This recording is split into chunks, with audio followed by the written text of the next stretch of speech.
शब्दों का अर्थ समझ आ रहा है उनके आगे सही का चिन्ह लगाइए। अब देखिए, जिन शब्दों का अर्थ आपको समझ आ रहा है उसके आगे आपको सही का निशान लगाना है। जैसे म ग र, मगर। मगर क्या होता है? एक पानी में रहने वाला जीव होता है, मगरमच्छ जिसे हम बोलते हैं। तो ये क्या है? एक सही शब्द है, सार्थक समूह है शब्दों वर्णों का। तो ये क्या है? सही। अगला देखिए, र ग म, रगम। क्या इस शब्द का कोई अर्थ निकल रहा है? नहीं, ये है निरर्थक शब्द, इसका कोई भी अर्थ नहीं निकल रहा। तो इसके आगे हम गलत का चिन्ह लगाएंगे। तितली, तितली। तितली क्या होती है? देखिए आपने, बाग में तितली होती है, फूलों के ऊपर होती है तितली। तो तितली क्या है? एक सार्थक शब्द है। सार्थक शब्द क्या होता है?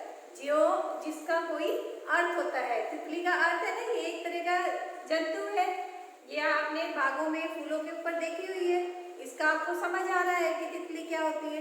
तो ये क्या है? सही। तलीती, तलीती। तलीती क्या है? क्या इसका कोई अर्थ निकल रहा है? बताइए। नहीं, इसका कोई भी अर्थ नहीं निकल रहा। ये क्या है? निरर्थक शब्द। क्या है ये? निरर्थक शब्द। तो इसके आगे हम क्या लगाएंगे? गलत का चिन्ह। किताब, किताब। किताब क्या होती है? पुस्तक। आपके पास भी है ना पुस्तक?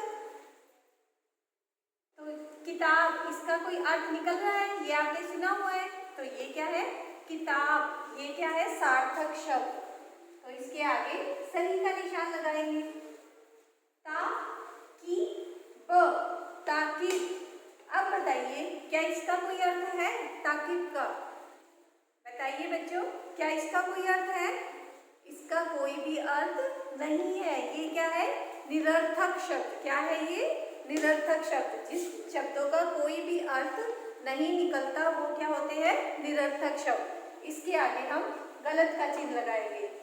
तो देखा आपने कैसे हम सार्थक और निरर्थक शब्द की पहचान कर सकते हैं। जिन शब्दों का कोई ना कोई अर्थ निकलता है वो सार्थक शब्द कहलाते हैं, और जिन शब्दों को लगाने के बाद, साथ में वर्णों को क्रम से लगाने के बाद भी कोई अर्थ नहीं निकलता, वे निरर्थक शब्द कहलाते हैं।